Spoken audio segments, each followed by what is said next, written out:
Cerebral palsy is the most common physical disability of childhood.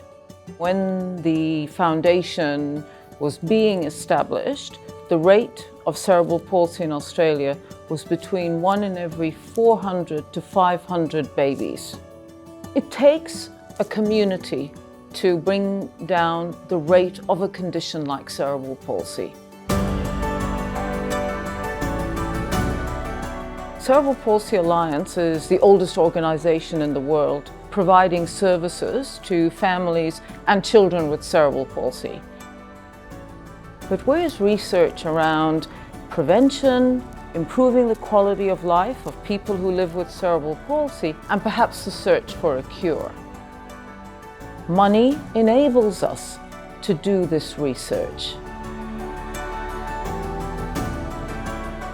The Heart and Minds and the Cerebral Palsy Alliance is just the most amazing start to this whole research project. The smart monitoring, smart prediction and smart training is the future for humanity. Hearts and Minds is an investment company with a difference in that we provide both investment returns and social returns. The way it works is that our fund managers very generously give their investment expertise and investment recommendations to Hearts and Minds, and that enables us to donate 1.5% of the value of the company every year to medical research. And at the moment that's running at about $13 million a year. With the donations we've received, we have been funding the best research in the world. I've received 2 Cerebral Palsy Alliance grants. The first one is to improve means of resuscitating babies, and the second one is our virtual baby project, and this is specifically to develop and utilise big data to analyse and understand patterns that we can't currently recognise on the monitors, but with advanced artificial intelligence we can predict illness before it happens. We know there are several possible causes of cerebral palsy. These technology projects can enable us to put the data together and put in place the infrastructure and the tools so that we can answer those questions. So my research project looks at keeping the baby's brain oxygen levels within the normal range. This is an attempt to reduce brain injury in babies.